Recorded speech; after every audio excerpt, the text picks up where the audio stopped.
El 6 de junio de 1944, 34.000 soldados estadounidenses embarcaron en una misión fatídica. La edad media era de 22 años y muchos creían que no regresarían.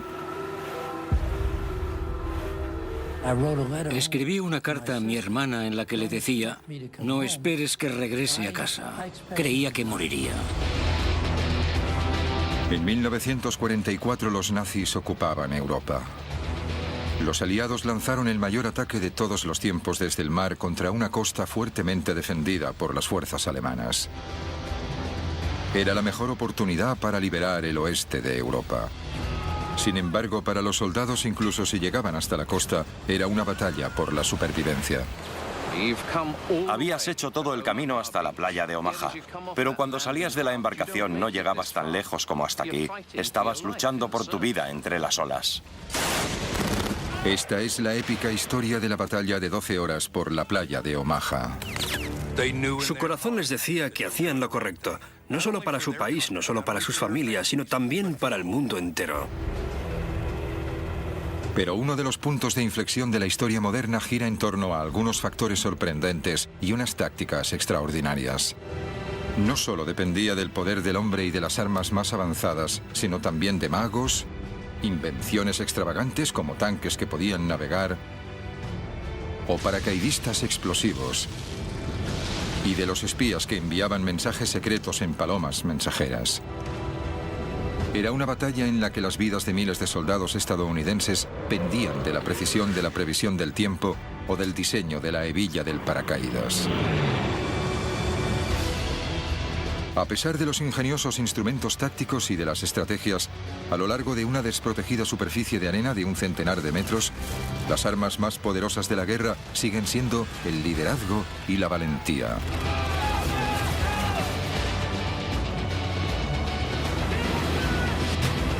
El día de ¿quién sobrevivió y por qué?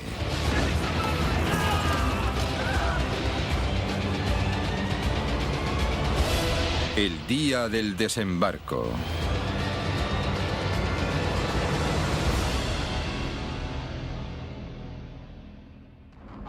Cinco años después de que estallara la Segunda Guerra Mundial, el futuro de Europa pendía de un hilo. Los nazis habían ocupado la Europa continental. Estados Unidos, junto con sus aliados, encabezaba la lucha. Eran las 6 de la mañana en la costa francesa.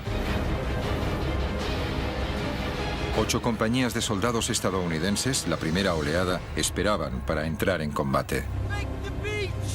Mientras se acercaban a la playa del desembarco con el nombre en clave Omaha, centenares de hombres rezaban sabiendo que lo que les esperaba era un muro de armas, una zona de exterminio y posiblemente la muerte. Entre ellos estaba Hal Baumgarten, un joven de 19 años. El barco estaba muy tranquilo. Sabían a lo que se iban a enfrentar. Como casi todo el mundo en la embarcación, el día D sería la primera vez que Hal entre en combate. Aunque ahora no tenía ni idea, en las próximas 12 horas, la vida de Hal dependería de lo que había comido en el desayuno. La física del agua. Y un fragmento de madera de 5 centímetros.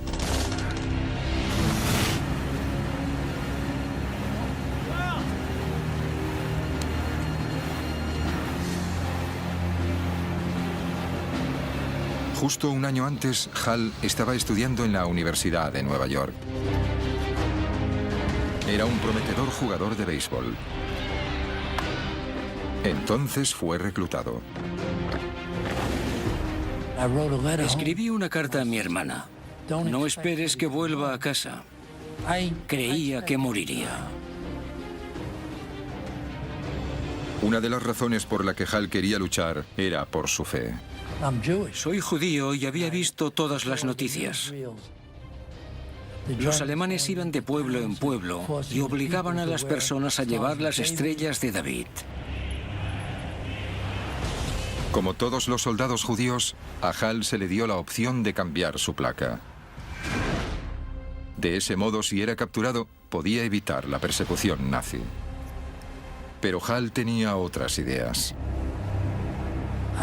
Dibujé una gran estrella de David en la parte trasera de la chaqueta con las palabras El Bronx, Nueva York, escritas alrededor. Así no tendrían ningún problema en identificarme. Hal y sus compañeros se dirigían a la playa de Omaha.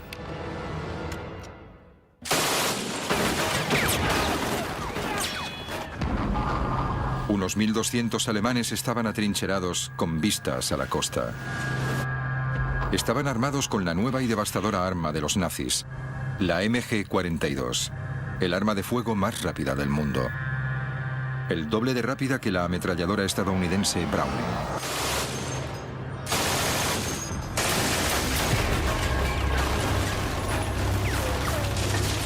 La MG-42 era tan rápida que no se podían escuchar los disparos por separado. Se la conocía como la cremallera de Hitler porque producía un ruido parecido a desgarrar ropa. La cadencia proviene de su diseño revolucionario. En cualquier arma, las balas están colocadas en un cerrojo. Pero los alemanes descubrieron que si el cerrojo se encuentra en pequeños rodillos, se incrementa la velocidad de recarga de las balas. Esto significa que puede disparar hasta 1.500 balas por minuto.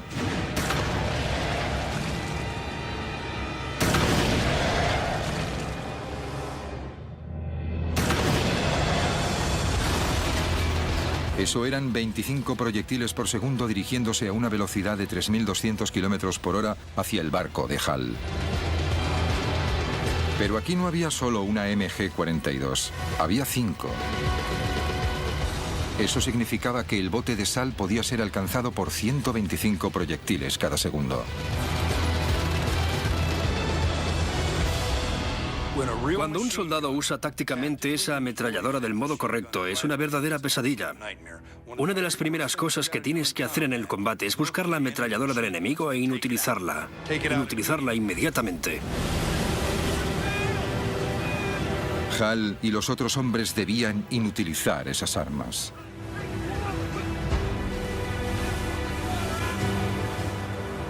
Esta es la playa que los aliados llamaban con el nombre en clave Omaha. 8 kilómetros de largo. Y al amanecer del 6 de junio de 1944, la embarcación se estaba acercando. Era la punta del iceberg de la mayor operación anfibia jamás organizada. Se acercaron a la playa bajo un fuego intenso. Entraba tanta agua en el bote que empezaban a hundirse.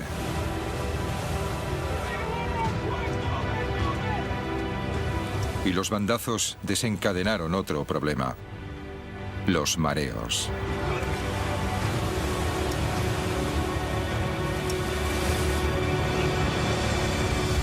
Cuando achicábamos agua y vómito. El mareo es peligroso para cualquier persona que viaje en barco, pero aquí podía significar la muerte. Y todo porque la Marina quería dar a las tropas que se dirigían hacia Omaha un tratamiento especial. 5 horas antes. Los equipos navales que navegaban desde Inglaterra decidieron dar a los soldados una buena comida antes de la batalla. Un buffet de bistec, cerdo, pollo, salchichas, alubias, bacon, huevos, helado, dulces y donuts. Todo digerido con café. La Marina creía que un estómago lleno ayudaría a la moral de los soldados.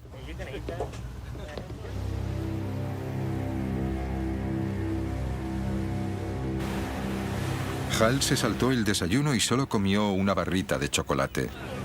Para los demás, el festín había sido la última comida de los condenados a muerte.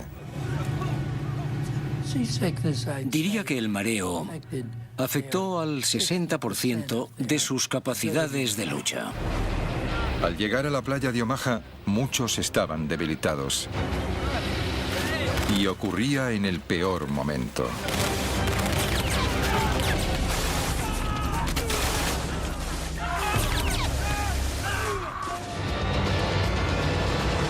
El día del desembarco. El día del desembarco. Día D. 6:38 de la mañana. Miles de estadounidenses desembarcaron en la playa de Omaha. Tenían frío, estaban cansados y muchos de ellos muy mareados. Hal Baumgarten, de 19 años, no estaba mareado. La embarcación había llegado tan lejos como podía. Estaba varada en la playa. Cuando la rampa bajó, fue la señal para cada arma en esa playa para que apuntaran a la salida de la pequeña embarcación.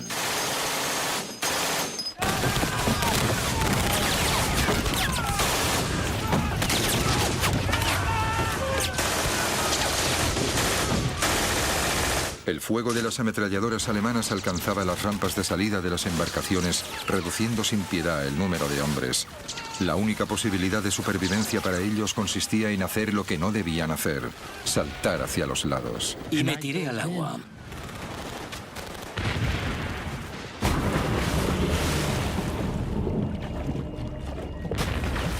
Mareados y con un equipamiento que pesaba 45 kilos, los hombres desesperadamente saltaron al agua que alcanzaba los 3 metros de profundidad. Bob Sales quería ser soldado desde pequeño. Pero antes siquiera de haber disparado un solo tiro, Bob se estaba ahogando por el peso de la chaqueta de asalto, la munición y la radio. Cuando entré en el agua, me hundí hasta el fondo. Sentí que me estaba ahogando. Y entonces fue cuando me entró el pánico, porque el agua era profunda. Cuando toqué el fondo, me deshice de la radio. Y aún tenía la chaqueta de asalto, que tenía que quitarme si quería llegar a contarlo. Cansado, mareado y bajo el agua, Bob se quitó la chaqueta justo a tiempo. Me di un gran impulso. En solo unos pocos segundos estaba de nuevo en la superficie. Esos soldados que escaparon de la muerte en el agua aprendieron una lección. Cuanto más mareado estés, menos ágil serás y tendrás más posibilidades de ahogarte. Se hundieron hasta el fondo. Vi cómo se ahogaban.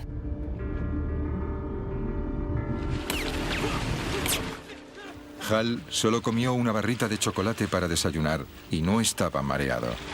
Pero como todos los soldados que no se habían ahogado, se enfrentaba a otro peligro en el agua. El incesante torrente de proyectiles que se dirigían hacia ellos a 900 metros por segundo.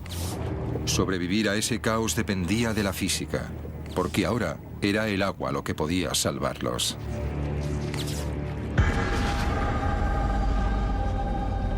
Este lado de aquí.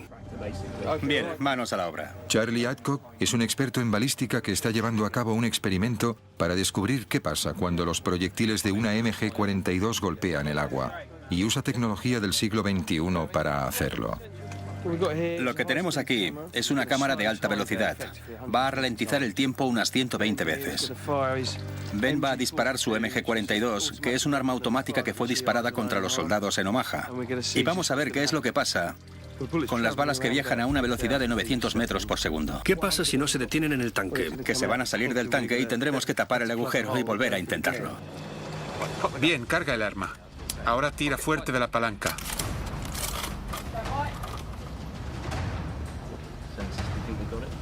Tres, dos, uno.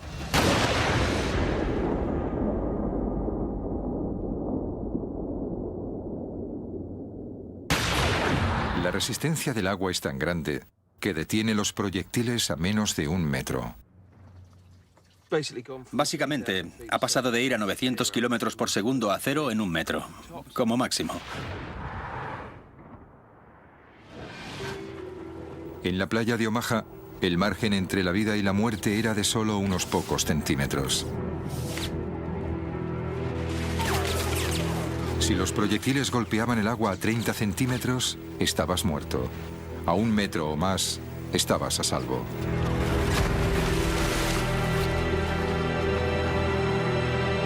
La misión solo hacía 2 minutos que había comenzado. De los 1.450 soldados que llegaron con la primera oleada a la playa de Omaha, se estima que más de un tercio fueron bajas durante la primera hora. En solo 120 segundos, estos hombres se han enfrentado a la ametralladora más devastadora del mundo. Muchos escaparon de la muerte saltando de la embarcación para ahogarse bajo el peso de su propio equipamiento. Los supervivientes fueron aquellos que estaban a más de 1 metro de donde los proyectiles golpeaban el agua.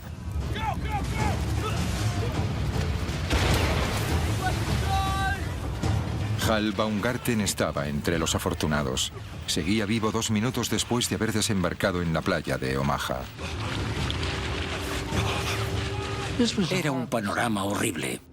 Era surrealista porque el agua estallaba a mi alrededor. Los proyectiles iban cayendo. Las minas se detonaban. Había gente que salía despedida por el aire. Pero no había llegado mi hora. Los primeros 2 minutos de Han en la playa de Omaha fueron duros. Ahora tenía que adentrarme en la playa y hacer mi trabajo.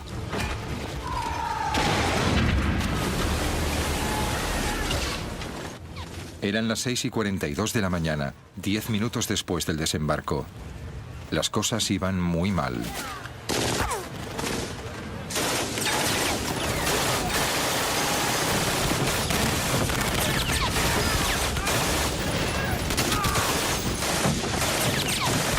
Centenares de hombres fueron abatidos o heridos en la primera oleada de la invasión. Muchos otros chapoteaban en el agua y aún no habían alcanzado la zona más difícil, la playa.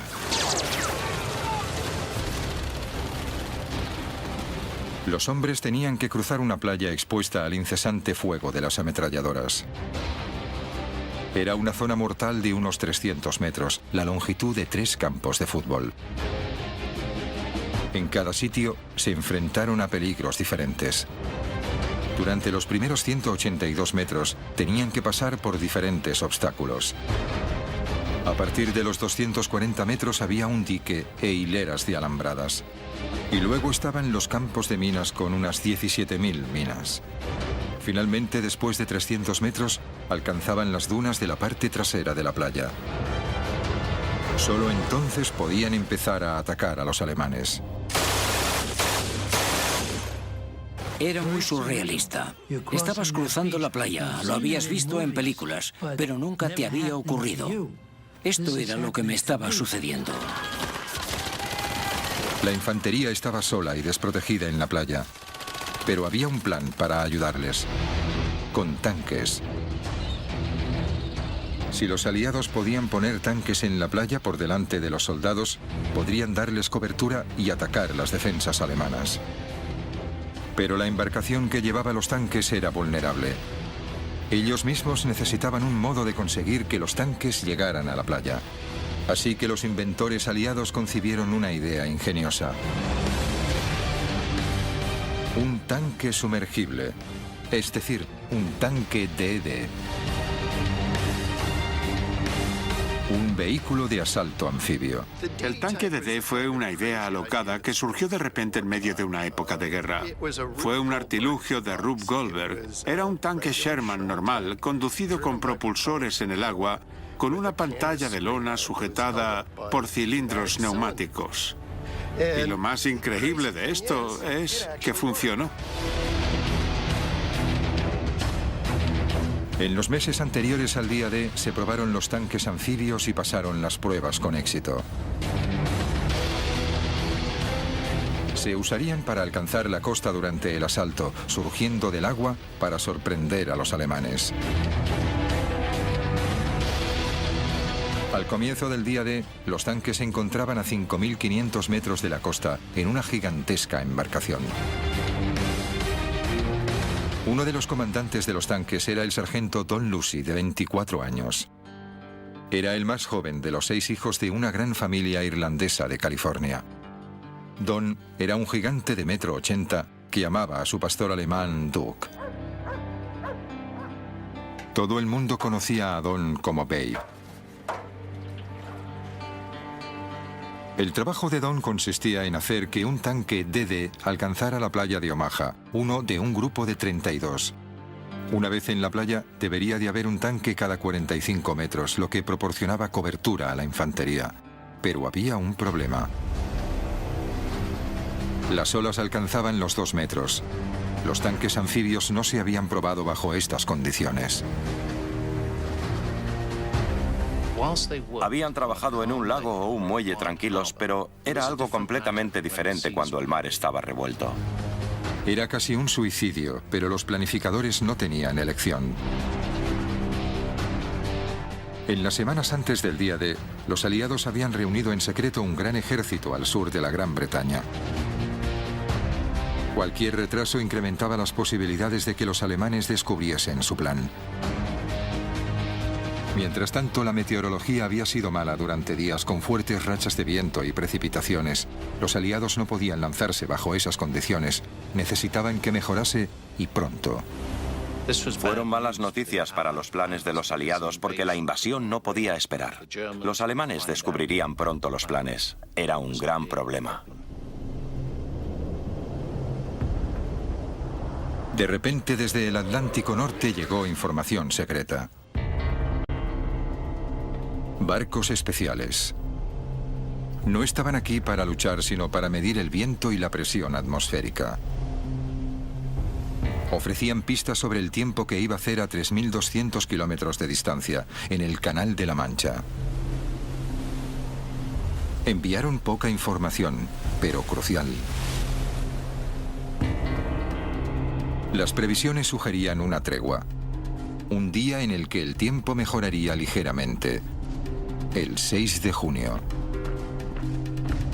El éxito de la invasión y las vidas de miles de soldados estadounidenses dependía de la precisión de una única previsión meteorológica a larga distancia. Con el tiempo en su contra, los líderes aliados probaron suerte.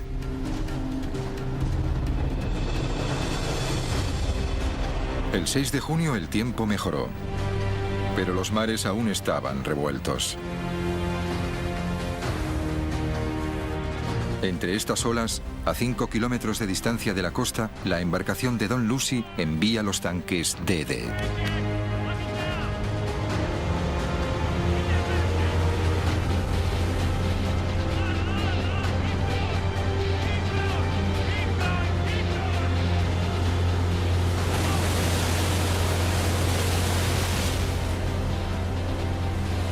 El tanque de Don flotaba y navegaba por ahora.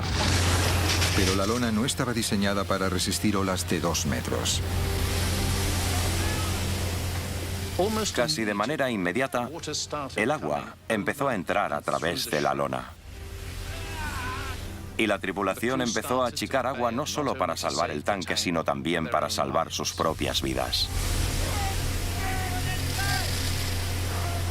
Una vez se abría una brecha en la lona, era imposible mantenerse en el agua.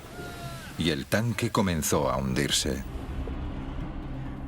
El piloto que tenía que sacar el tanque DD tenía que salir de un agujero como este. No era fácil. El equipo de hombres estaba fuera. Tenía la oportunidad de salir, no el conductor. De 29 tanques DD que zarparon hacia la playa de Omaha, 27 se hundieron.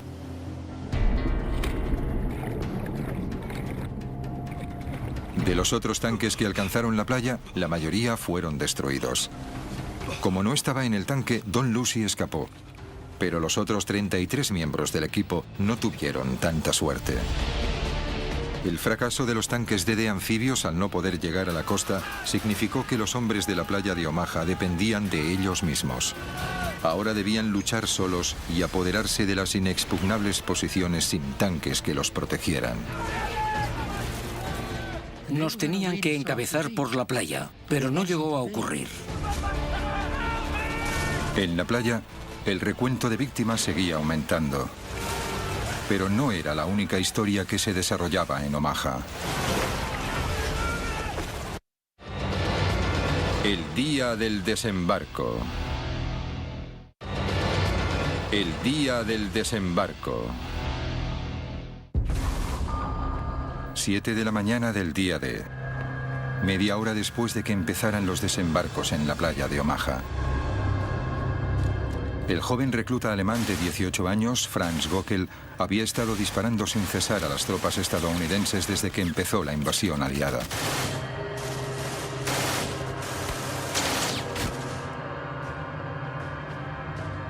Göckel disparaba desde un búnker con vistas a la playa.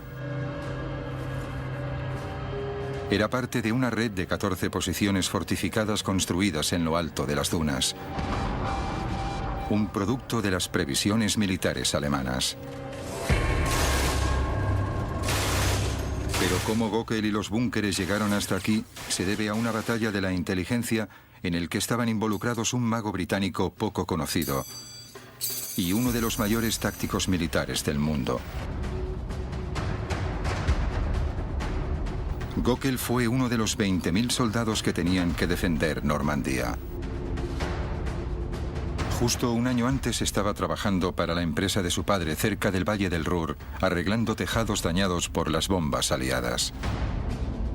Pero como otros alemanes, fue llamado a filas en la máquina de guerra de Hitler, 6 meses antes.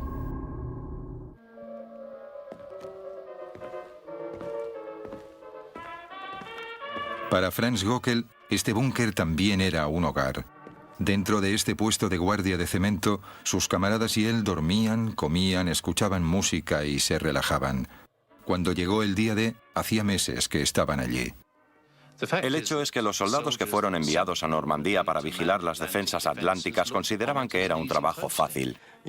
Tenías buena comida, unos aposentos cómodos y un entorno agradable. No estabas luchando muy duro en la guerra. De hecho, ninguno de ellos pensó que serían llamados para defender esta costa de una invasión. Los soldados no estaban solos. Muy pocos altos cargos alemanes creyeron que los aliados atacarían la costa de Normandía. Pero de hecho, fueron víctimas de uno de los mayores engaños de la historia militar. El famoso ilusionista Jasper Maskelyne. Soy suficientemente mayor para mostraros... Y este es el hombre que sirvió de inspiración. Si me disculpáis, tengo que tomarme la medicación. Jasper Maskelyne era un conspirador e ilusionista profesional. Jasper Maskelyne venía de una familia de magos, de una larga línea, de una dinastía, si lo preferís, que fue muy famosa en la época victoriana. Cuando estalló la guerra, Maskelyne quería usar sus habilidades mágicas para ayudar en la lucha contra los nazis. Y aquí está. Se le cita diciendo que si se puede engañar a la gente en el teatro mientras centraba toda la atención bajo los focos a poca distancia del público, creyó estar seguro de poder engañar a los observadores alemanes a varios kilómetros de distancia. En 1941, durante la campaña aliada en el norte de África, Maskelyne tuvo la oportunidad de ayudar en la guerra por primera vez. Se unió a un grupo secreto llamado A-Force para desarrollar tácticas militares de cobertura. Su nombre en clave era el Grupo Mágico. No podía haber una mezcla más rara de personas. Había de todo, desde restauradores de arte hasta pintores y utileros. Todo lo que esperarías. Pero también había químicos, ingenieros eléctricos y todo tipo de profesiones. Y todos sus talentos venían de diferentes cosas. En el norte de África, los aliados necesitaban toda la ayuda posible. Estaban perdiendo en la campaña. Antes de la crucial batalla de El Alamein, usaron el engaño para despistar a los alemanes, cortesía del Grupo Mágico. El Grupo Mágico usó camuflaje e ilusiones, que hizo que los todoterreno pareciesen tanques y los tanques pareciesen camiones. Crearon un ejército falso y engañaron a los alemanes para que creyeran que los aliados atacarían por el sur en lugar de por el norte. Y el truco funcionó.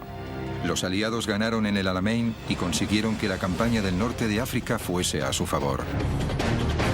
En Egipto, la ciudad de Alejandría estaba siendo fuertemente bombardeada en ataques nocturnos. El Grupo Mágico diseñó un plan para dejar a oscuras toda la ciudad. Entonces construyeron una maqueta de Alejandría con luces falsas a 4 kilómetros de la costa y engañaron a los bombarderos, que atacaron una bahía vacía. El engaño siempre se ha usado en la guerra desde tiempos inmemoriales. Desde la primera pelea en la que alguien propina un puñetazo falso, eso es engañar.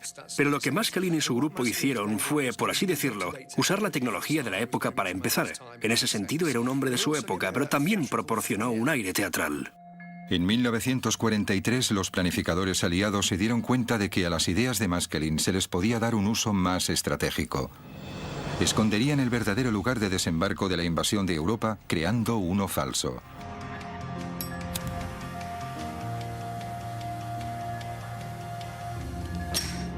Los aliados querían invadir las playas de Normandía, pero para reducir las defensas alemanas, elaboraron una táctica compleja al sugerir cruzar el Canal de la Mancha por la zona más estrecha, el Pas de Calais. Usaron las tácticas de Maskelyne para juntar un ejército falso al sureste de Inglaterra, enfrente de Calais. Crearon edificios falsos y embarcaciones falsas. Incluso tenían tanques inflables. Hicieron que el general Patton realizara varias visitas con la esperanza que el espionaje alemán se diera cuenta, o que con todo el equipo falso, un avión de reconocimiento lo viera y se convenciera de que había una construcción en ese lugar, cuando de hecho nunca existió.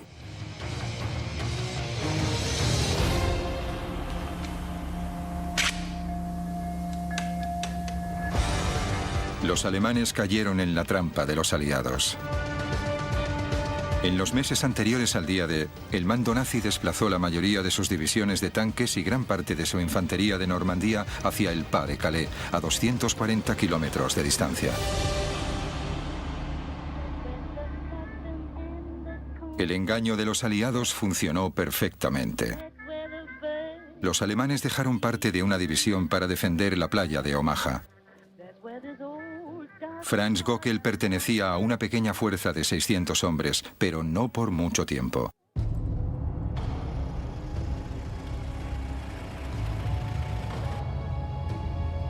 Entró en escena Erwin Rommel, comandante de todas las defensas alemanas a lo largo de la costa norte de Francia. Rommel era el hombre del saco para los aliados. Tenía unas capacidades tácticas terroríficas. Tenía la capacidad de entrar en la mente de sus oponentes. En algunos aspectos era como el mismísimo diablo.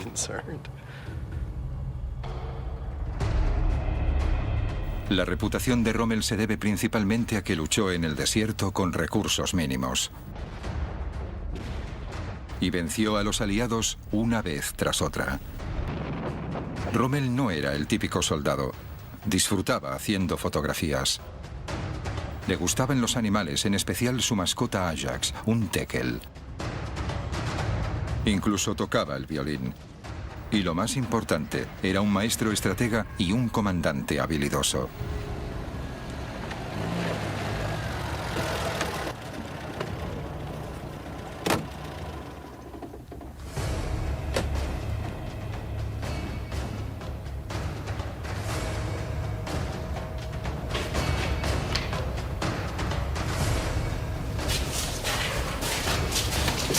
Rommel era conocido por ser muy autoritario con sus tropas y sacar lo mejor de ellos.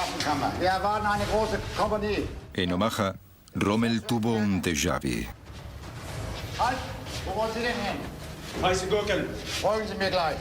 Rommel llegó a Omaha y tuvo algún tipo de revelación.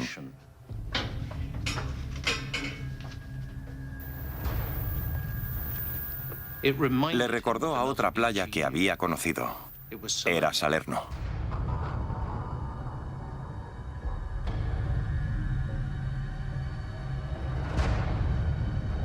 Salerno era la playa en la que los aliados invadieron con éxito Italia en 1943.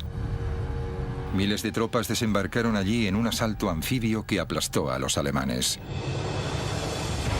Como la playa de Salerno, la de Omaha tenía la misma forma y también poca pendiente. Ambas características eran ideales para una embarcación que se acercara a la playa desde el Canal de la Mancha. Rommel pensó que estas eran el mismo tipo de características que los aliados escogerían a la hora de invadir Francia. Basándose en eso, Rommel decidió reforzar la playa.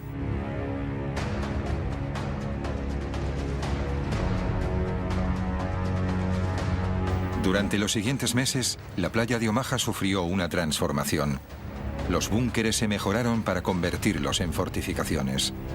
En apenas 6 meses, Rommel incrementó el número de obstáculos defensivos en la playa hasta los 3.700, uno cada 2 metros. Y luego envió más tropas a Omaha, muchos veteranos de guerra, doblando el número de defensores hasta los 1.200.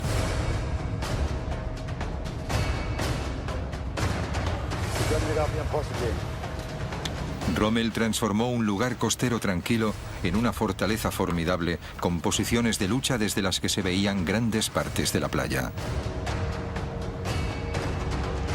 El día D.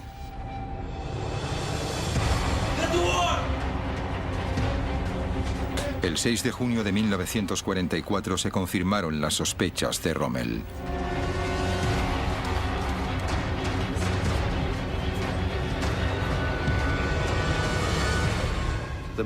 Los hombres que miraban desde el fortín debieron de sentir una mezcla de miedo y emoción. Emergiendo por el horizonte, se aproximaba una gran flota.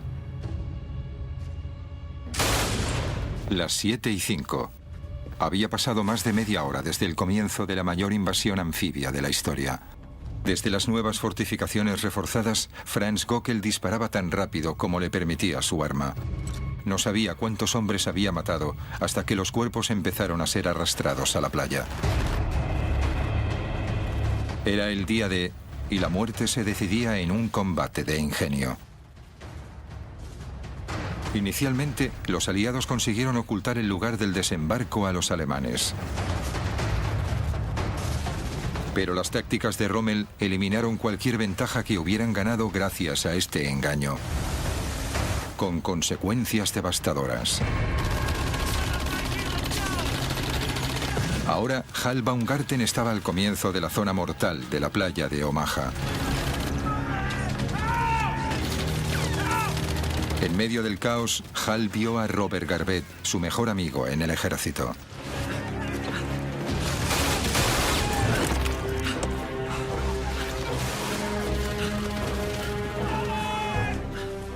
Miré abajo y allí estaba Robert Garvett.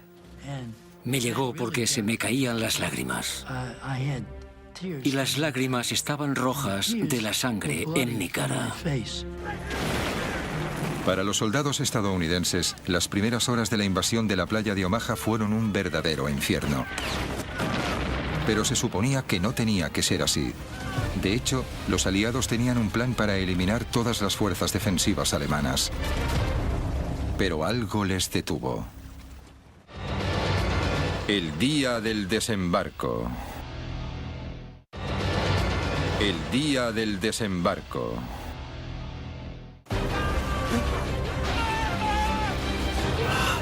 Hal Baumgarten era un soldado de 19 años del Bronx. Inició el día D pensando que moriría. Ahora, 30 minutos después de que empezara la invasión, está completamente convencido de que lo hará. Eran las 7:10. Hal estaba al principio de una gran zona mortal de 300 metros en la playa de Omaha. Entre él y su objetivo, las dunas de la playa, había 37.000 obstáculos defensivos, alambradas y 17.000 minas terrestres. Para sobrevivir, tenía que evitarlos bajo el fuego incesante de las ametralladoras de los acantilados.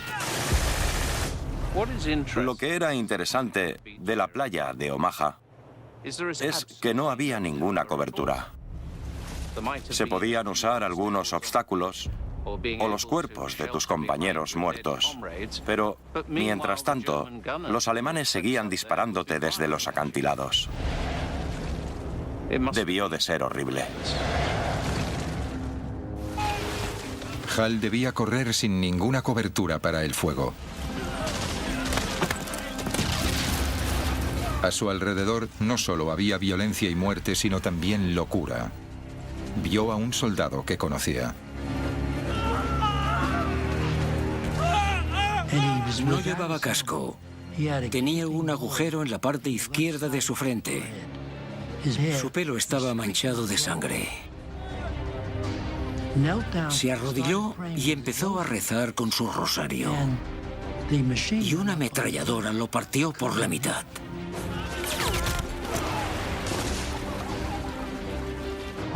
Fue horrible. Era difícil ver partes de cuerpos de personas que conocíamos. Se podía oler la carne quemada. Había hombres que gritaban a sus madres. Era una escena horrible. Una escena horrible que estaba a punto de empeorar. Entre los otros testigos del caos había un joven médico, Virgil Mounds. Aunque no tenía 20 años, como la mayoría de soldados de la playa de Omaha, Virgil tenía un secreto. Era menor de edad. Virgil Mounds solo tenía 15 años. Mintió para poder alistarse. Cogió la licencia de su hermano. Nunca debió de haber estado allí. Pese a que debía estar de camino a casa tras salir de la escuela, Virgil fue responsable de salvar vidas en el campo de batalla. Los proyectiles empezaban a llegar. Bajo el fuego de la artillería pesada, el trabajo de Virgil consistía en vendar a los hombres heridos para que pudiesen seguir luchando. Llamé a los médicos para que le ayudaran y Virgil Mounds se levantó. Se dirigió allí. Es difícil hablar de él. Vino para intentar curar al hombre herido. Entre tanto, los proyectiles seguían llegando. Los alemanes disparaban cada minuto a los soldados en la playa. Cuando la bomba explotaba, se rompía en miles de fragmentos, algunos pequeños y otros grandes. Estos viajaban a una velocidad de 2.700 metros por segundo, devastador para soldados cercanos. Los fragmentos podían incluso pasar de un cuerpo a otro. Uno de los proyectiles que cayó estalló en pedazos que atravesaron el cuerpo de Virgil Mounds. Mounds murió al instante.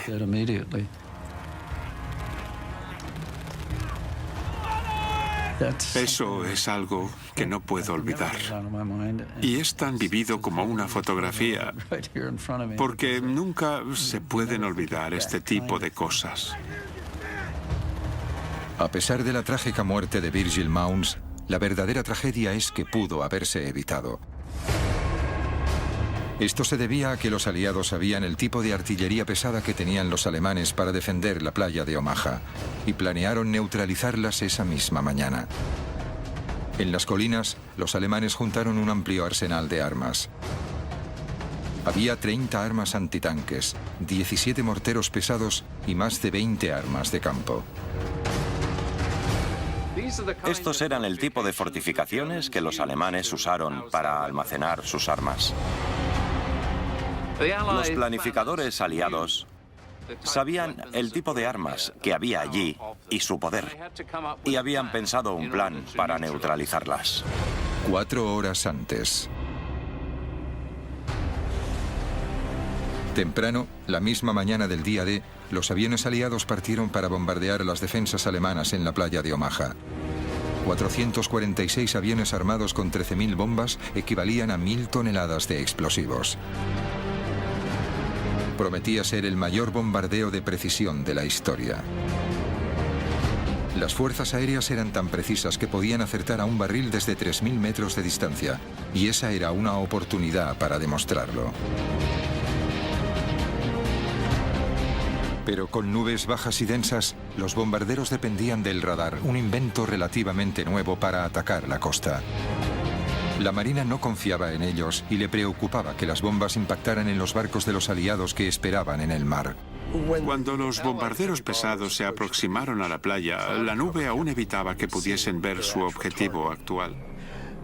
Como había la amenaza que se quedaran cortos y golpearan la flota cercana a la costa, les dijeron que se demorasen, que esperasen hasta que estuviesen encima de la playa, que esperasen entre 5 y 30 segundos y entonces soltaran las bombas.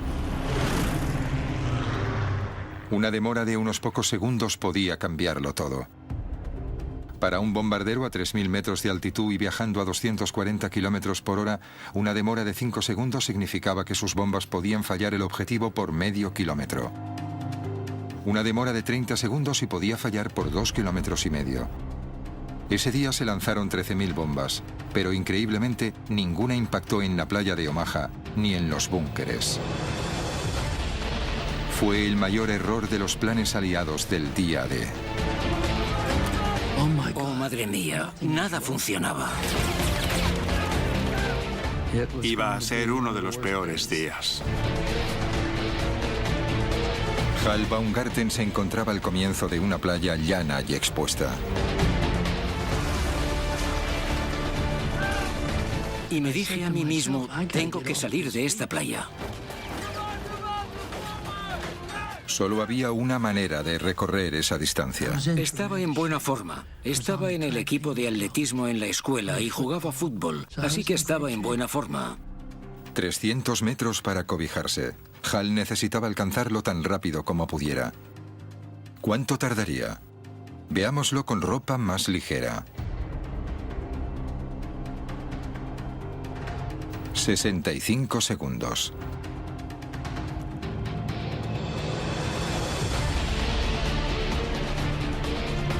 Pero los soldados de Omaha llevaban 45 kilos de equipamiento, cargaban con el rifle y la munición y estaban empapados.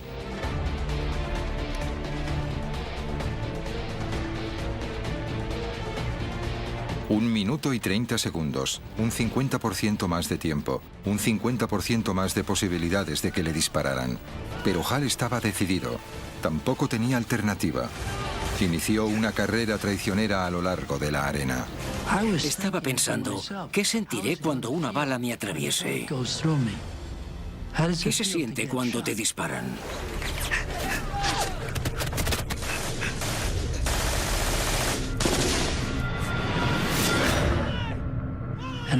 Y escuché un ruido sordo a mi derecha. Así que me tiré en la arena detrás del erizo. Esperaba que fuese mi brazo o mi pierna, no mi cuerpo. Giré mi rifle. Había un agujero en la recámara y había 7 balas en ella. Así que las balas me salvaron la vida.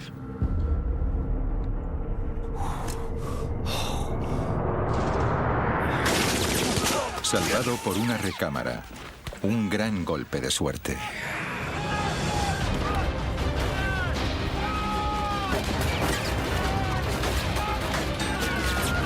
Una hora después de desembarcar como parte de la invasión anfibia más grande de la historia, los soldados estadounidenses se encontraron a las puertas de la muerte en una playa de Omaha llena de cadáveres ensangrentados.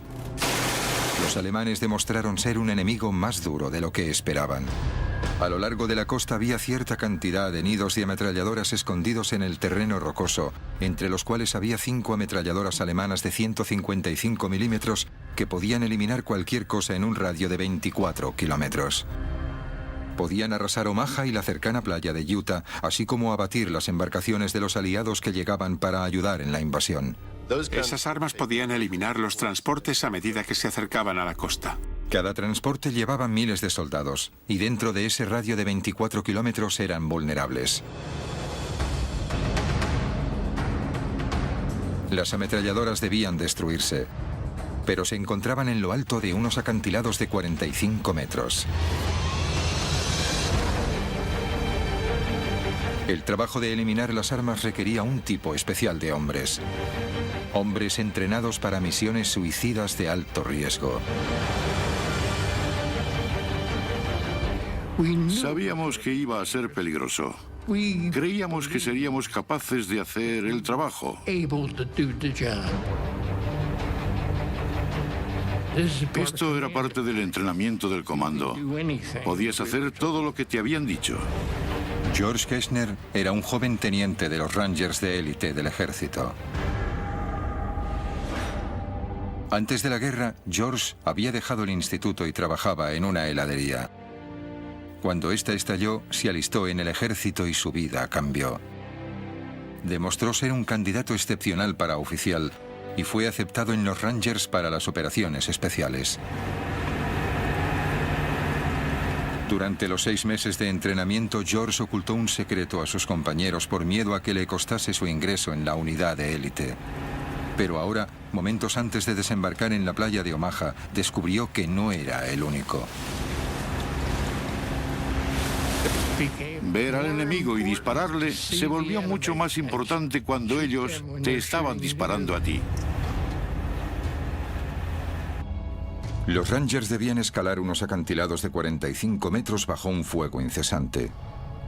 Dada la dificultad, sabían que muy pocos volverían de la misión. Cualquier asalto a un acantilado es un reto si es que no es de por sí uno de los objetivos más difíciles que conquistar. Tenías que escalar hasta lo alto de un acantilado de 45 metros mientras te disparaban. Y cuando llegabas arriba, tenías que llegar hasta las mismas armas. Diría que en una escala de complejidad del 1 al 10, donde 10 era la más alta, eso tenía un 10. Para ayudar a los hombres en esta misión, los Rangers tenían un equipamiento especial. Mientras entrenaban en Inglaterra, construyeron arpeos que se dispararían con morteros. Durante meses, practicaron disparando estos hacia acantilados y luego escalaron las cuerdas. Pero durante las prácticas no fueron el blanco de ametralladoras y francotiradores que les disparaban constantemente. El primer trabajo de los Rangers sería cruzar la playa hacia los acantilados. La ametralladora a nuestra izquierda, en lo alto del acantilado, abrió fuego sobre nosotros mientras salíamos de la embarcación. E hirieron a 2 hombres cerca de mí. De gravedad. Me dispararon en el costado. Y el médico miró y me dijo, te lo vendo y estará bien. No ha dado en nada importante. Nunca lo conseguiremos. Me giré y dije, esto es un gran error. Nunca conseguiremos subir esos acantilados. Mientras los proyectiles volaban por encima de ellos, los Rangers devolvieron el fuego. Montaron su arma secreta, el arpeo propulsado por cohete. Pero en el momento clave, el lanzamiento falló.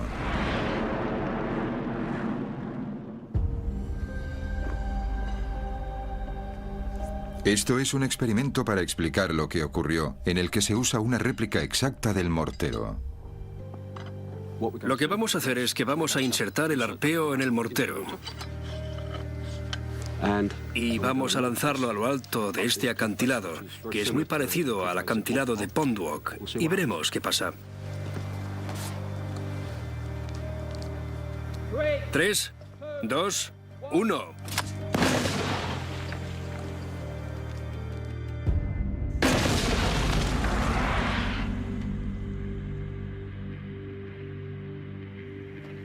Igual que los morteros del entrenamiento de los Rangers, este lanza el arpeo y la cuerda por encima de los 45 metros de los acantilados. Pero en el día D, en Pondwalk, había una diferencia crucial. Esa mañana, los Rangers esperaron 3 horas en la embarcación antes de ir a la costa. Durante ese tiempo, las cuerdas se empaparon de agua del mar. Lo que haremos es mojar esta cuerda con agua para reproducir las condiciones que se dieron ese día.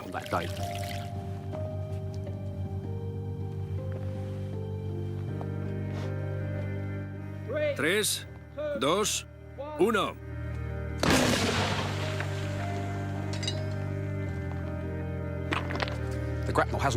El arpeo no ha ido muy lejos. Es obvio que el hecho de que la cuerda esté mojada ha reducido la velocidad del arpeo en el aire.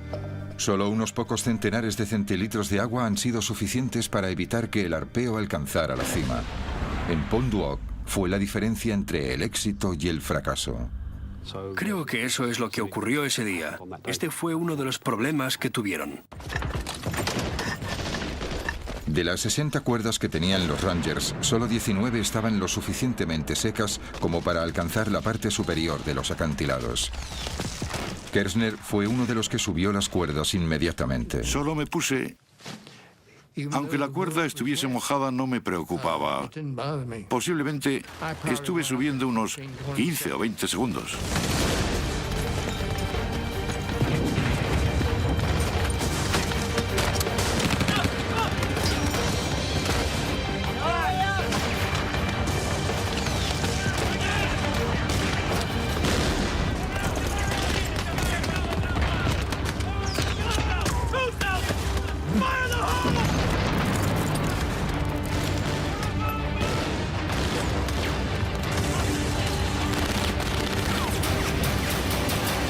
En lo alto del acantilado la batalla continuaba. Abriéndose paso, los Rangers supervivientes luchaban por alcanzar las armas. Finalmente las encontraron. Pero Kershner y sus camaradas estaban a punto de ver algo que les sorprendería. Los Rangers habían luchado a través del fuego de las armas pesadas y hubo 20 bajas hasta llegar allí. Todo para descubrir que los alemanes les habían engañado. No había artillería, solo unos cuantos postes telegráficos. Allí había soldados que se habían preparado para ello durante meses. Estaban decididos a tener éxito. Estaban rebosantes de adrenalina y cuando alcanzaron el objetivo descubrieron que todo fue en vano. Debieron de estar hechos polvo. Ahora, los desmoralizados Rangers se daban cuenta de que se enfrentaban a un enemigo con un temible poder de fuego y que también eran habilidosos en el engaño. Un enemigo que estaba a punto de desplegar todo su arsenal en la playa de Omaha.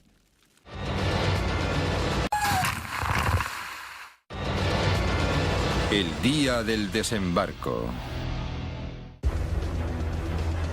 8 de la mañana, día D, playa de Omaha. Miles de soldados estadounidenses estaban acorralados por el intenso fuego del enemigo. Uno de ellos era Hal Baumgarten. Durante los últimos 90 minutos había recorrido en zigzag 213 metros de la gran playa.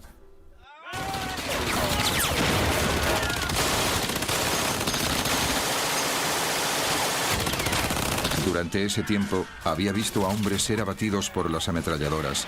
Casi se ahoga y escapó de la muerte por pocos centímetros. Ahora llegaba el bombardeo de la artillería. Era aterrador.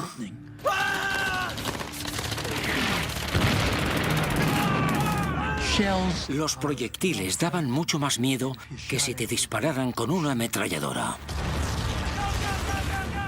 Porque no sabías de dónde venían. No sabías dónde iban a caer o si tu número estaba en ese proyectil. Así que era aterrador. Pero miré hacia arriba y les maldije. Y cuando hice eso, un proyectil de 88 milímetros explotó delante de mí. Hal fue alcanzado por la explosión. El fuego de la artillería hería y mataba de dos formas diferentes. Una era por la metralla, restos de metal calientes que volaban a 11.000 kilómetros por hora. Cuando un proyectil impactaba, lanzaba metralla incandescente hacia todas partes. Era como miles de balas que iban por todos lados al mismo tiempo y atravesaban cuerpos humanos con la misma facilidad que un cuchillo corta la mantequilla. La metralla era el peligro evidente de la artillería. De hecho, mi propio padre, Eric Ashcroft, fue herido por metralla cuando estaba desembarcando en otra playa, la playa de la Espada, esa misma mañana. Otra forma de matar que tenía la artillería era acústicamente, la liberación de una onda de choque. No era más que aire supercomprimido que era empujado a centenares de metros por segundo. Pero para un soldado en la playa, era devastador. Era catcher y alguna vez alguno me golpeó con el bate de béisbol. Eso es lo que sentí. Ni siquiera tenía que darte. Una primera oleada de esa explosión podía destrozarte los órganos hasta el punto que podías morirte sin ni siquiera saber que te estabas muriendo. Nadie sería capaz de decir que te habían alcanzado.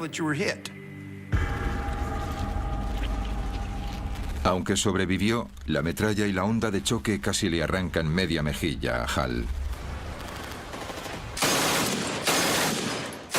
A las 8:30, 2 horas después del comienzo del día D, el ataque de los estadounidenses a la playa de Omaha estaba desorganizado.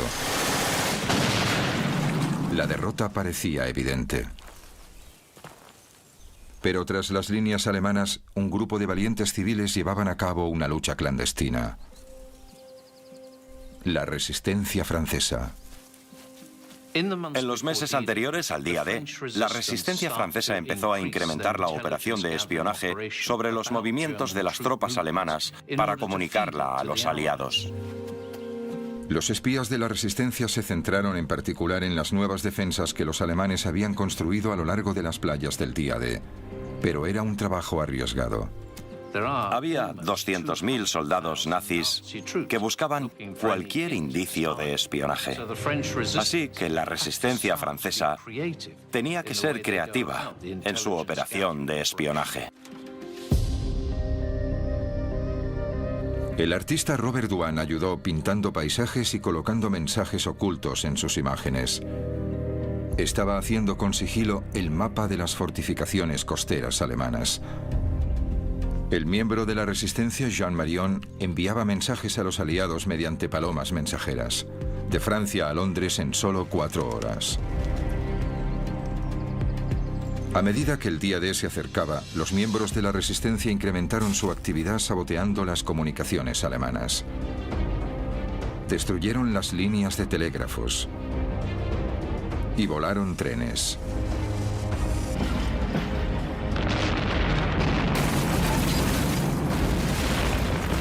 Pero a medida que la resistencia se hacía notar, los alemanes estaban cada vez más alerta. En las semanas antes del día D, los alemanes contraatacaron para vengarse. Dispararon a las palomas mensajeras.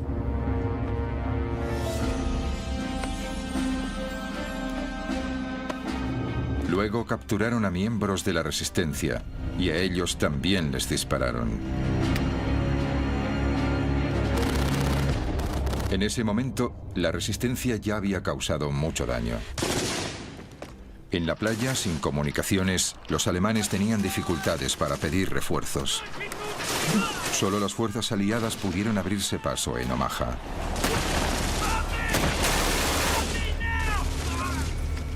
Pero para Hal Baumgarten, la batalla había ido de mal en peor.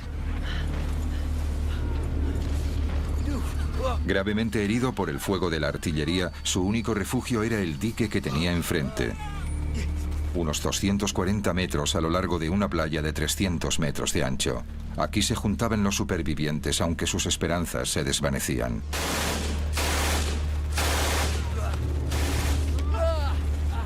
Éramos un equipo orgulloso. Estábamos bien entrenados. Estábamos bien disciplinados. Creíamos que nadie podría derrotarnos. Apilados allí había chicos muertos. Evidentemente había sangre y partes de cuerpos por todas partes. Era horrible.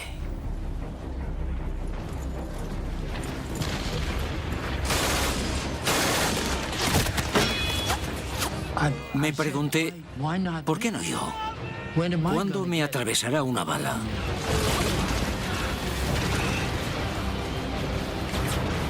Las 9:30, playa de Omaha. Habían pasado 3 horas desde el inicio de la invasión del día D. El asalto estadounidense se estaba desintegrando bajo la lluvia alemana de balas y bombas.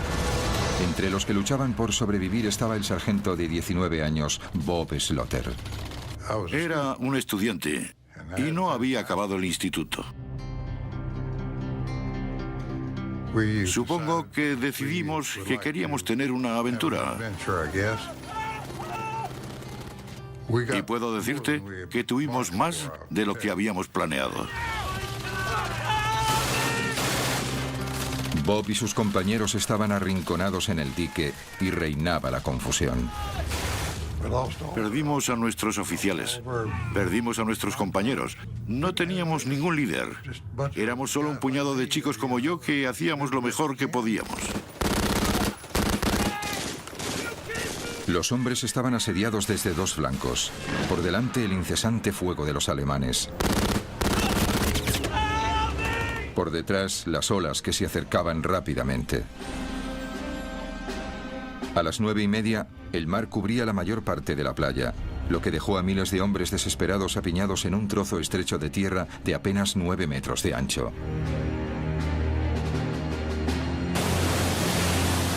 Asediados por el fuego, los hombres eran blancos fáciles para los artilleros alemanes. Pero hubo ayuda de otros soldados aliados tierra adentro.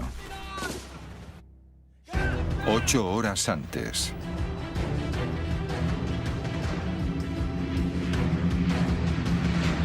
La noche antes del día D, más de 1.200 aviones partieron hacia Normandía. Los aliados querían proteger a la infantería en las playas de un contraataque alemán. Y lanzaron un gran ataque aéreo preventivo. Era la primera oleada de paracaidistas. Pero no eran soldados normales. Medían 1 metro, estaban hechos de goma y llevaban bombas incorporadas. Los aliados lanzaron unos maniquís paracaidistas diseñados para engañar a los alemanes. Estallaban en llamas al aterrizar mientras las fuerzas especiales emitían el sonido de disparos a través de altavoces para simular un ataque aún mayor. Los alemanes cayeron en la trampa. Así que se enviaron a los reservas alemanes para interceptar estos muñecos explosivos. Se enviaron centenares de hombres en una dirección cuando debían dirigirse en la dirección opuesta.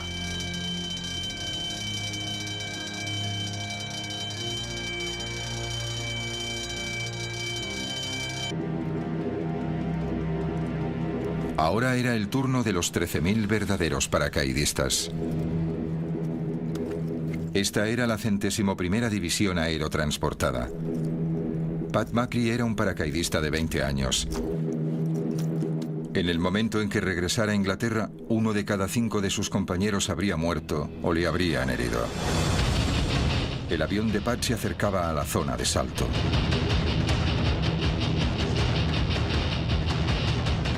El estado de ánimo cambió completamente. También el trayecto. El avión se movía mucho. Era errático. Giraba a la izquierda y luego giraba a la derecha. Y luego la munición trazadora y el fuego antiaéreo.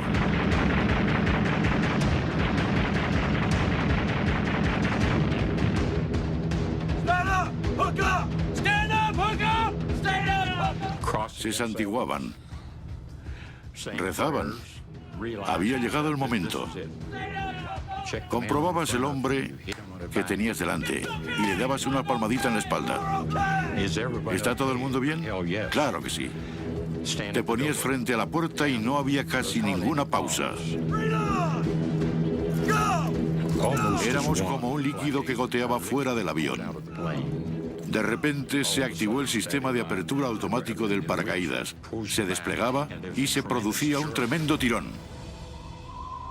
Entonces tuve una sensación de paz y tranquilidad.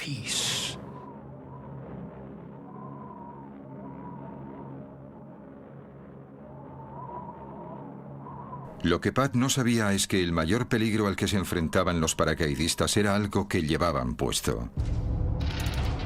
Y un plan elaborado por el comandante alemán Erwin Rommel.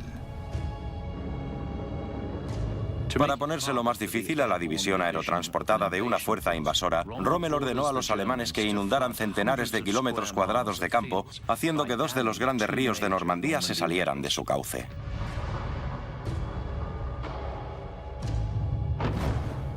Ahora, centenares de paracaidistas caían sobre el agua, muy peligroso para un salto normal. Estos soldados llevaban cada uno un equipamiento de 45 kilos. La supervivencia dependía de si podían escapar de su arnés. En el día D, los paracaidistas aliados aterrizaron en ambos lados de la cabeza de la playa. Los estadounidenses en un lado y los británicos en el otro. El equipamiento estadounidense tenía 3 hebillas y una correa. El británico, un único mecanismo de apertura rápido que les permitía salir de su arnés.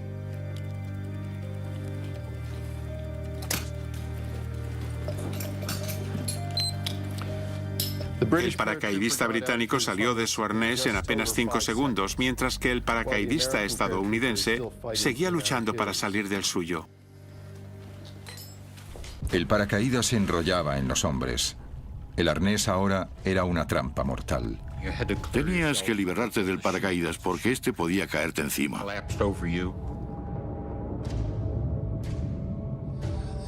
Si no hacías nada en pocos segundos, sería el fin de tu vida. No había ningún sistema rápido. Tenías que alcanzar el fondo y liberar una pierna y luego la otra. Era un peligro tremendo. De los 13.000 paracaidistas que saltaron, muchos centenares se ahogaron. Perdimos muchos soldados, buenas personas.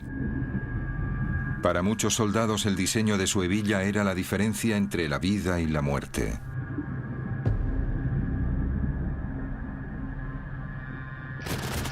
Como en cualquier batalla, los pequeños vaivenes del destino tenían grandes consecuencias. Pero en la playa de Omaha, una cualidad hallada en el campo de batalla estaba a punto de cambiar la historia. Pura valentía.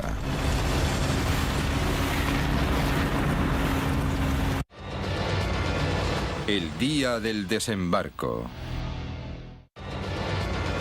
El día del desembarco. 10:30, día D. La invasión de Normandía en la playa de Omaha estaba fracasando. Miles de soldados estadounidenses estaban muertos o heridos por las balas y bombas alemanas. También por el mareo que los había debilitado antes de la batalla. Ahogados debido al peso de su equipamiento. Los tanques anfibios que se hundieron en el mar. Y los arneses de los paracaídas que no se soltaban bajo el agua. Los soldados luchaban contra muchas adversidades. En la playa, el soldado Hal Baumgarten evaluaba la situación. Creía que estábamos perdiendo, solo era cuestión de tiempo. Se me pasó por la cabeza que la invasión había fracasado. Pero un hombre observaba fuera de la costa. Vio que sin liderazgo y fe, la misión de Omaha fracasaría. Con 51 años, era el soldado de más edad, el general Norman Dutch Cotta. Procedía de una familia humilde. En el ejército fue aceptado en West Point, donde sobresalió. Más tarde se casó con la prima de Eleanor Roosevelt. Ahora que estaba a unos pocos centenares de metros de la playa de Omaha, Cotta se dio cuenta de que era el momento crucial de su carrera y decidió actuar. Cotta sabía que tenía 3 prioridades. Una era inyectar algo de liderazgo. La segunda era sacar a sus hombres de la playa. Y la tercera era atacar a los alemanes.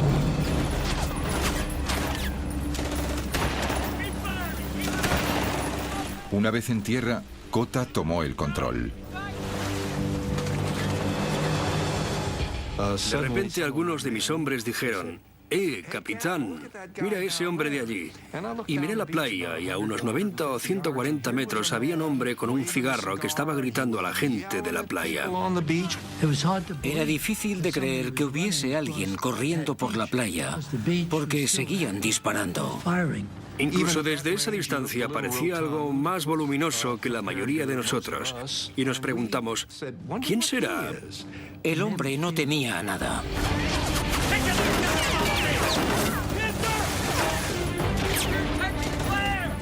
Lo que decidió en ese momento fue: bien, lo que tengo que hacer es tomar el mando de la situación porque veo muerte, destrucción y caos. Y tengo que hacerme cargo porque nadie lo hace. Cotta estaba de pie hablando, animando a la gente, transmitiendo algo de su bravura a ellos. Dijo que no podíamos quedarnos, teníamos que ir tierra adentro. Mientras se alejaba de mí, se giró y me dijo: sé que no me vas a decepcionar. Pero el liderazgo también requería estrategia. Justo detrás del dique había 2 líneas de alambres de espino. Cotta necesitaba que sus hombres los atravesasen y se dirigiesen al terreno que había detrás antes de poder atacar a los alemanes y los lugares en que estaban apostadas las armas. Atravesar la primera línea de alambradas era relativamente fácil. La dificultad estaba en cortar la segunda línea, 9 metros más arriba en la colina. Pero Cotta tenía una respuesta.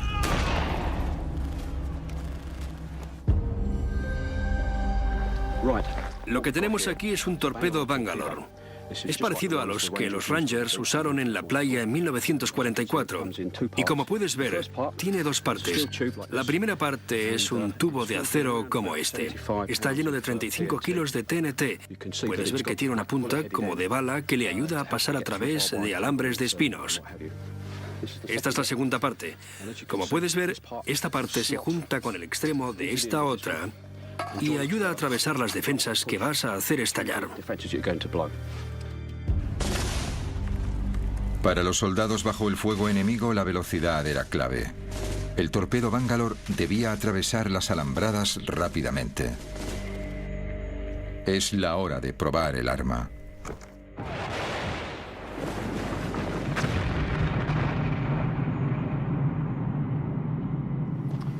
El torpedo Bangalore ha hecho pedazos un canal justo donde pasaba el alambre de espinos. De hecho, ha hecho estallar ambos lados del alambre de espino del canal. Se pueden oler los explosivos, puedes ver la decoloración y que lo ha cortado, ya no está.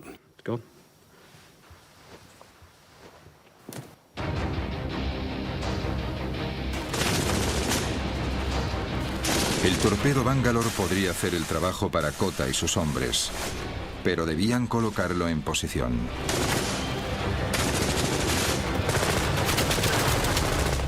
Y los primeros hombres en intentarlo fueron abatidos. La ayuda estaba mar adentro. 12 naves de guerra que eran capaces de disparar a los búnkeres alemanes para ayudar a los hombres de la playa de Omaha. El capitán de uno de los barcos, James Eames, del USS Frankfurt, quería ayudar, pero no podía. Tenía órdenes de esperar. Su trabajo no era el de salvar a los soldados de la playa, sino proteger la vulnerable flota de barcos estacionados en alta mar. De momento, eso dejaba al general Kota y sus hombres a su suerte. La primera parte del plan de Kota de salir de la playa funcionó. Abrieron un agujero en la barrera de alambre de espino.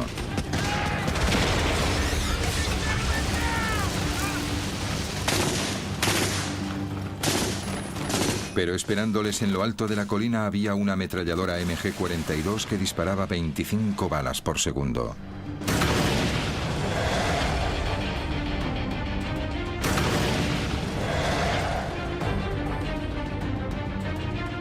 Uno de los hombres de Kota se prestó voluntario para neutralizar la ametralladora más rápida del mundo.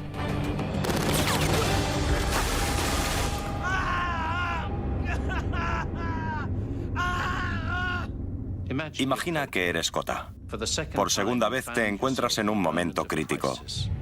Un hombre ha recibido un disparo y grita agónicamente. Tus otros soldados te observan y dudan. ¿Qué harías?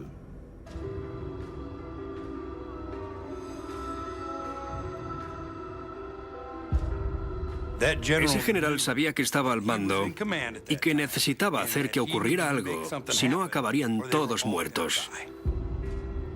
Kota mostró su determinación con una frase ahora famosa. Señores, nos están matando en nuestras playas. Vayamos tierra adentro y que nos maten. Entonces desplegó la mejor arma a su disposición. Liderazgo. Y fue el primero en correr colina arriba.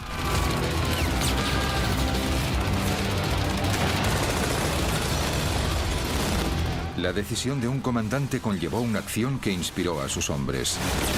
Demostró ser un punto de inflexión en la batalla por la playa de Omaha.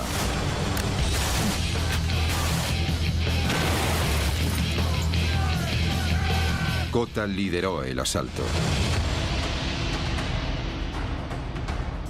Mientras tanto, a 16 kilómetros de la costa, se estaba tomando otra decisión importante.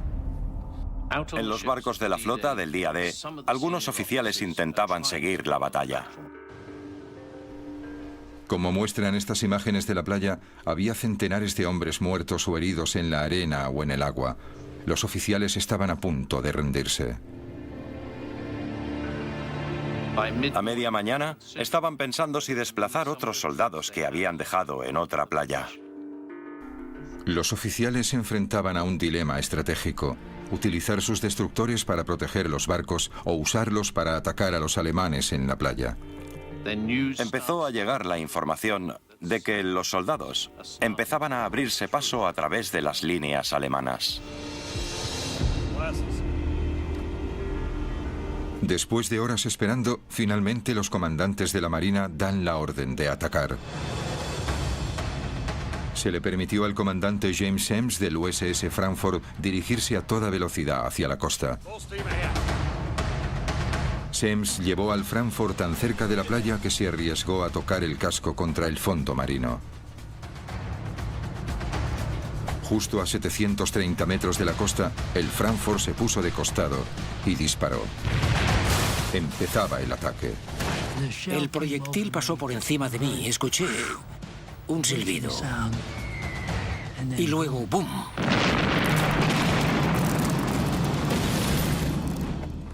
Podías escuchar el destructor. Boom, boom, boom, boom, boom, boom.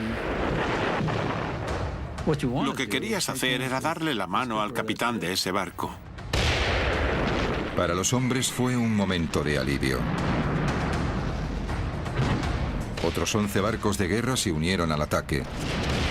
Después de horas enfrentándose a una derrota inminente, la batalla de la playa de Omaha finalmente se ha decantado a favor de los estadounidenses.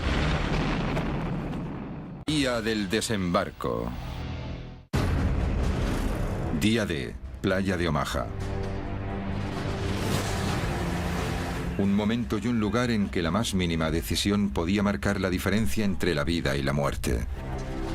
En las embarcaciones en alta mar, ¿ingieres un desayuno completo o no? Si lo haces, puede significar que te marees. Y que te ahogues antes incluso de que llegues a la playa. Había una terrible ironía. Habías hecho todo el camino hasta Omaha para luchar por tu país.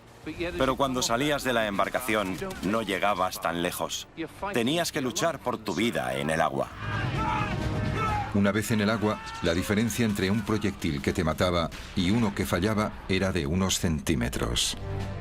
Lo que parecía extraordinario era que si una bala golpeaba el agua a un palmo de distancia de ti, estabas muerto. Pero si golpeaba el agua a 1 metro de ti, estabas a salvo. Pero el día D estuvo a punto de no suceder. Durante días, unas tormentas violentas hicieron que el mar estuviese demasiado revuelto para un desembarco anfibio. Los meteorólogos estaban desesperados buscando una tregua. Entonces llegó información secreta desde el Atlántico. Las lecturas sugerían que podía haber un pequeño intervalo, un único día, en que el tiempo mejoraría ligeramente. Así que las vidas de miles de soldados estadounidenses dependían de un simple informe meteorológico. Y entonces estaba la playa. Solo 300 metros de ancho. Suficientemente cortos como para cruzar en apenas 1 minuto si no fuese por esto, la MG-42. Su cadencia de disparo provenía de una pequeña pero revolucionaria innovación. En cualquier arma de fuego, las balas están encerradas en un cerrojo. Pero los alemanes descubrieron que si el cerrojo se encontraba en unos pequeños rodillos, se incrementaba mucho la velocidad a la que se recargaban las balas. Significó que el arma podía disparar 1500 balas por minuto. La MG-42 convirtió la playa de Omaha en 300 metros de carnicería. Algunos nunca llegaron a cruzarla. Otros tardaron horas. La diferencia entre la vida y la muerte podía ser tan delgada como la culata del arma. Giré mi rifle. Había un agujero en la parte de la recámara. Y allí había 6 balas. Es decir, que las balas me salvaron la vida. Tierra adentro, una vez más, las cosas pequeñas a menudo tenían el mayor de los impactos. Un arnés de paracaídas mal diseñado provocó que los paracaidistas se ahogaran en los campos inundados. Imagina cómo fue. Llevabas un arnés que incluso en tierra seca tendrías dificultades para quitártelo.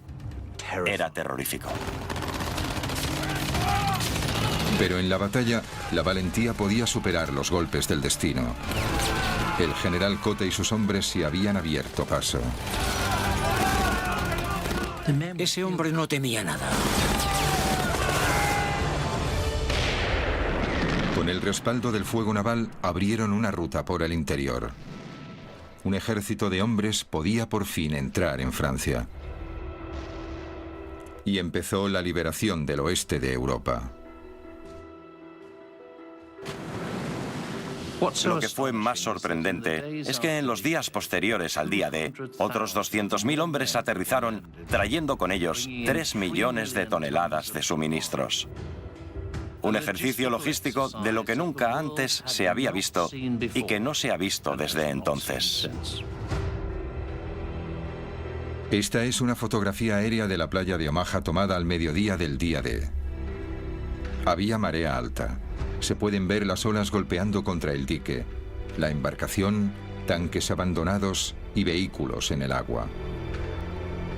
Pero entre ellos también se pueden ver centenares de puntos. Cada uno es un cuerpo, un soldado estadounidense muerto y arrastrado por el agua hasta la playa.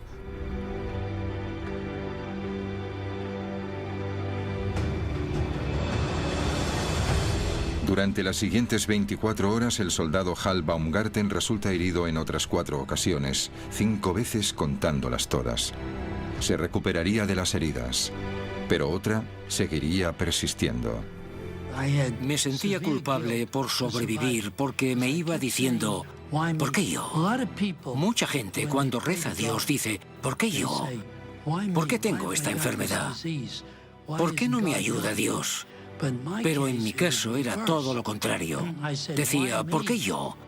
¿Por qué ellos murieron y yo sobreviví? Nadie sabe con exactitud cuántos soldados estadounidenses murieron en la playa de Omaha. Los historiadores estiman más de 2.000 y al menos otros tantos heridos. Y Omaha fue solo una de las 5 playas en las que los aliados desembarcaron ese día. En total hubo unas 10.000 bajas entre los soldados aliados. También murieron 4.000 alemanes, así como 3.000 civiles franceses.